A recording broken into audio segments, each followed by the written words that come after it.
Punta tayo dito sa may bukid. Wow.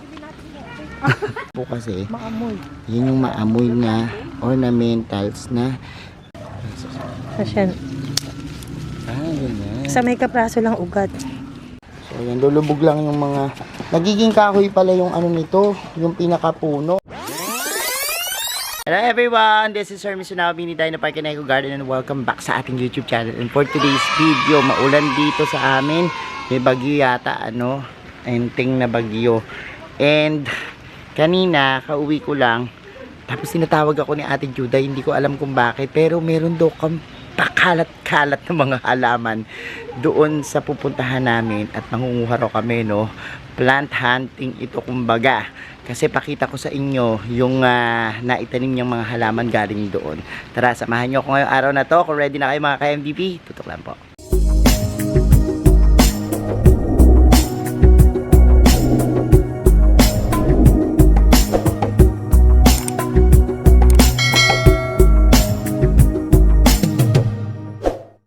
And we're back mga ka-MDP. Ayan, kasama natin si Juday. Juday, saan tayo pupunta? Tinaaya nyo ako. Sa may buhod may Doon. lantana doon. Ano yun? Ano yung hanapin? Ano daw? Lantana daw, lantana. Lantana. Ano kaya lantana? Tara, tingnan natin ano kung ano. Punta tayo dito sa may bukid. Wow. Ang gagot ba yun? Wait lang, saan ba kayo pupunta? Yan na, naglalakad na kami. And ano ba yan? Madadamo dito, madamo. Ano ba yung tawa-tawa ata yan eh. May mga ano. Ay, ang galing. Ay, ayan. Oo nga, lantana nga. Ito, tingnan natin yung lantana. Ang lantana po kasi, Maamoy. yun yung maamoy na ornamentals na. Ito yung ano no, gamot sa ano, sa lamok. Ay, pantaboy ng lamok. Yan, yung lantana. No? So, ayan. Paano mo yan huhukayin ngayon? Ano ba yung kinuha mo? Kapraso. Ganito lang. Kapraso lang? Paano ginagawa mo? Ito, yan lang. Yung katawan na to. Ano? Ayan. Eh, ba't ano ba yan? Ay, ano na siya, no? Puno na. Tingnan mo. Nagwa mo muna to. Ano Ang silbi? gara ng amoy. Gara talaga ng amoy. Oh, talaga. Gara ng amoy. Paano mo kinukuha yan? Ay, ginaganyan mo. Ay, mabubunot lahat yan. Hoy. Hindi. Ano yan? Bumabalik din siya. Bumabalik lang? Kukuha ka lang kaprasong ganito. Asyan. Ganyan. Sa may kapraso lang ugat. Ganyan lang pala pagtatanim ng lantana. Ganyan lang? Oo. Ay, oo nga, ang galing. Oh, Oo nga, ano. O, kunin mo na to, hawakan mo. Umaamoy yung ano niya, no. Dami pala dito niya, no. Halos lahat yan, yung mga nandito. Ayun, no. Ganda ng bulaklak. Wow, ang ganda. Tingnan pa natin yung buko. O, ayan, may nakuha na naman siyang bago. Ano yan? Ito pwede itong hatiin na yun ang ugat to. Mamaya doon natin hatiin. Mamaya mo na hatiin doon. Yan, okay na yan? So, ayan, oh. Yan po yan. Ang dami pang mga ang dami pang pabuka, oh. Ganito po siya, oh. Bago bumuka, ganyan. Ganyan. Tapos, eventually, nagiging ganito na. Yan. Ito raw, kasi pag inano mo yung kanyang mga, pag ginanyan mo yung kanyang, bango. Amoy na amoy, Yun yung lantana. Tara, punta tayo. Tingnan natin kung paano itanim. So, ayan, pabalik na tayo. And, tingnan natin kung paano itatanim yung mga nakuha nila na lantana daw yun. Yung may bulaklak na pantaboy ng lamok. Tara, kumanda kami. So, eto pala yung tinanim nila nung isang araw. Kinuha nila doon. Wow, meron ng nalalanta ba kapag tinanim mo? O medyo natatanggal yung mga ibang dahon, Ilang araw lang daw. Tapos, parang magiging malata siya. Tapos, ayan, meron na siyang bagong mga sibol. Tsaka okay na, ayun bagong sibol. Tapos ito, okay na siya. Yan, kumukuha sila ngayon ng lupa, itatanim na nila yung mga kinuha natin doon na lantana, At yan, marami kasing bumibili nito para pantaboy sa lamok, nilalagay dun sa bakuran. Kasi oras na masanggi mo yung mga dahon niyan, kakaibang amoy, yung talagang sumasama sa hangin, Parang sa oregano siya, sa mga coleus, ganun yung mga amoy niya. So, tara, tingnan natin. Oh, ito pa yung mga lantana dito, na na-propagate na. Ang dami na nito, Ano, dami. Yan. Galing lang din ito, possible na yung bulaklak niya. Ayan. Eh ngayon nga, yung pag-divide ng roots yung titignan natin ano, na sinasabi nilang pagpapadami. So yung mga kinuha mong ganyan, kakat mo lang yung ganyan, tapos tatanim mo yung, ang laki na niya no? Laki na nito. Ganyan. Sige, bakan ko. Tapos ano gagamitin mong potting mix? Mix soil. Ipa. Soil mix, Oo. ipa, bulok na ipa, tsaka compost. Garden soil. Meron bang tinik-tinik to? Parang merong matusok-tusok. Maligas-gas naman talaga ang lantana. Maligas-gas. Yung katawan niya, no, maligas-gas yung pinaka So, yan, lulubog lang yung mga, nagiging kahoy pala yung nito, yung pinaka-puno. Tapos, tinutubuan ng ugat. Amoy na amoy, no? Amoy na amoy. Yung parang sa oregano na parang something na humahalo sa hangin. So, ayan. Ang bilis lang pala itanim itong lantana na to. Wow. This is lantana. Ayan, dito. Niduday.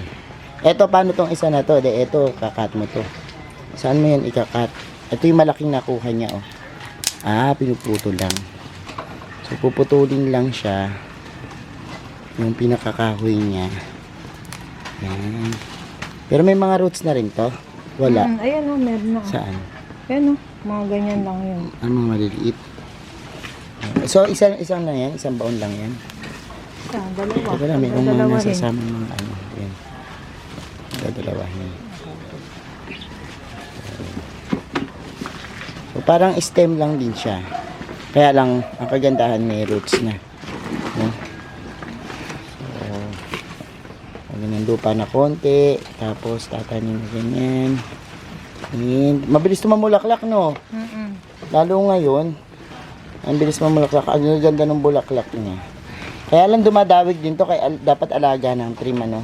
Katulad nung pinagkuhanan natin doon sa may bukid, parang apaka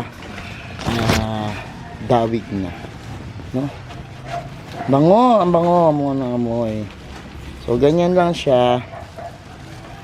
And, ayan pa. So, ito, pantaboy ito ng lamok. Pwede rin Halamang siguro pantabay na no. At, oo, pwede. Di ba yung kanina yung ginawa mo, kinat mo? Cut mo na yan. Para hindi na, para tumubo na yan. Para dun mapunta. Yung sagad na dito, sa ilalim. Yan. Yan. Para dyan, magsanga uli. Ayan, kasi masyadong madawig. Ayan, o, di ba? Ganda. Siguro yung mga cuttings na to, pwede rin to, no? Tinutusok din yan, no? Try natin. Oo, tinutusok din yan. Kasi yung mga lantana, kahit cuttings yan, tumutubo. Kakaroon ng roots. Kasi yung mga nando doon, ang grabe, oh. Ang laki nitong lantana na to. Akanawakan ko. So, ayan. Ang dami pa po doon. Nagkalat lang dun sa susunod na live sa daan. So ito, magkano na kung halimbawa ibebenta yung lantana? Magkano ba bentahan? May maliit 75 yung maliit na lantana. Naku, ito ang laki na nito. So papatak na 100. May pasuka pa na ginamit. 150. So 150 mga ganyan ang bentahan yan lantana na ganyan kalaki. Oo nga, ang laki na nito. Ito meron pang putulin mo na. Ang nabali. So, ayan yung ating halaman na pantaboy sa lamok. Itong lantana, ganyan lang po ang padami. Namupulot lang po yan sa daan-daan. Baka meron kayong mapulot. Nabibili po yan ng mas mahal. No? Lalo na yung mga malalaki na. Tapos tusok mo rin yung mga pinagkat mo. At pwede yung ikat. Yan. Yan. Ayan na po yung ating ang ganda. Ayan na po, nakatatlong paso siya kagad ng lantana. Tapos ilalagay niya na po yan. Paano ba alagaan ng mga lantana? Lagay mo na sa lilim. Lagay muna siya sa lilim for ilang days? 2 o 3 araw. Tapos pwede na siyang ilabas after. Maulan naman ngayon. Ngayon pwede naman yan rain or shine yung mga lantana. Ang ganda. I don't know kung lahi ito ng mga mayana, ng kolus. Pero ganun kasi yung amoy niya, no? Yung lantana, and ayan, ang bango ng amoy. Hanggang ngayon umaamoy pa rin yung ating lantana. So ngayon naman yung mga kaninang tinrim natin, ibabaon lang dyan. Yan, babaon lang yung mga maliliit na lantana na yan, yung mga katan. Tapos, ayan. Napakabitis lang. So, ayan, isang ano na yan, ano. Dadami na rin yun. Ganyan lang siya. Ayan. Kung halimbawang sagad yung pagkakaputol nyo, tanggalin nyo yung pinaka, nandito sa may pinaka-grid. Para maibaon nyo ng gusto. So, ayan po yung ating pagtatanim ng lantana. So, ayan mga ka-MD, pinapanood nyo na yung nakuha nating halaman, pakalat-kalat, gamot sa magamot yan. Sa lamok. Pantaboy ng lamok at lantana po yung pangalan niyan. Baka meron kayo niyan sa inyong bakuran, ano. Lagay niyo po dun sa mga area na maraming lamok, tapos bigay niyo yung dahon. Matataboy na yan, I'm sure. And ayan, thank you so much sa inyong panonood at maraming salamat sa lahat na nag-like, nag-share, nagko-comment ng ating mga video at nakakatuwa lang isipin na maraming mga pakalat-kalat lang na halaman na maraming benepisyo sa ating buhay, no. Hanapin niyo yan, baka meron nagkalat na mga halaman sa inyong mga bakuran. Tingnan nyo po at search nyo po yung kanilang mga benefits, ano. Thank you so much sa mga hindi pa po nagsasubscribe sa ating YouTube channel. Kung bet na bet nyo po ganitong usapan plants and gardening, mag-subscribe na po kayo, no. Huwag nyo pong kalimutang i-hit yung notification bell para laging updated sa aming latest uploads, pati po sa iba't iba nating social media accounts, sa ating TikTok, Instagram, Facebook page. Search nyo lang po Hermes Unaho or Mini Dino Park and Eco Garden. Makikita nyo na. Invite nyo sila sa Mini Dino Ornamentals. Ayan, mag-mine po kayo sa Mini Dino Ornamentals. Baka isang araw mamine nyo na to. Thank you so much. This is Hermes Unaho kasama si Ate Judith. Nagsasabi sa inyo ng Happy Planting. Bye-bye!